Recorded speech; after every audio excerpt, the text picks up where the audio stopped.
Merci Madame la Présidente. Madame la rapporteure, je vous remercie pour cette information complète concernant les programmes 105, Action de la France en Europe et dans le monde, et 151, Français à l'étranger et Affaires consulaires. Ces deux programmes représentent à eux seuls 75% des crédits de la mission, Action extérieure de l'État, et garantissent le bon fonctionnement de notre réseau diplomatique et consulaire à l'étranger. À ce titre, ils représentent l'écrasante majorité des dépenses de personnel de la mission.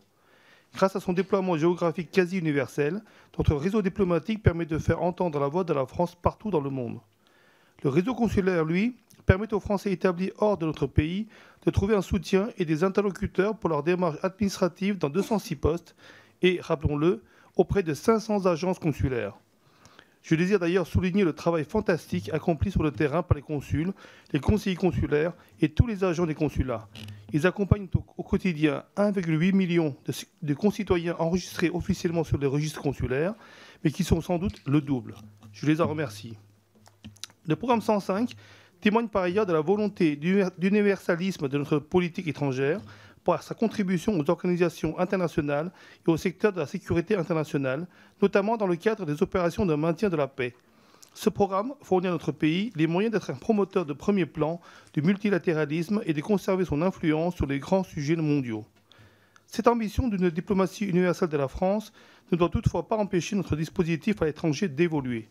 Il doit notamment rationaliser la gestion des personnels de l'État affectés à l'étranger, comme cela est en cours dans le cadre d'Action publique 2022. Et il doit aussi évoluer du fait de l'impact des nouvelles technologies. Si les dépenses en effet de personnel diminuent un peu dans le programme 151, c'est aussi parce qu'est prise en compte la dématérialisation de nombreuses démarches. Ce budget préserve donc la position de la France au niveau mondial et il stabilise les moyens dévolus à son réseau diplomatique et consulaire tout en engageant des réformes nécessaires en profondeur.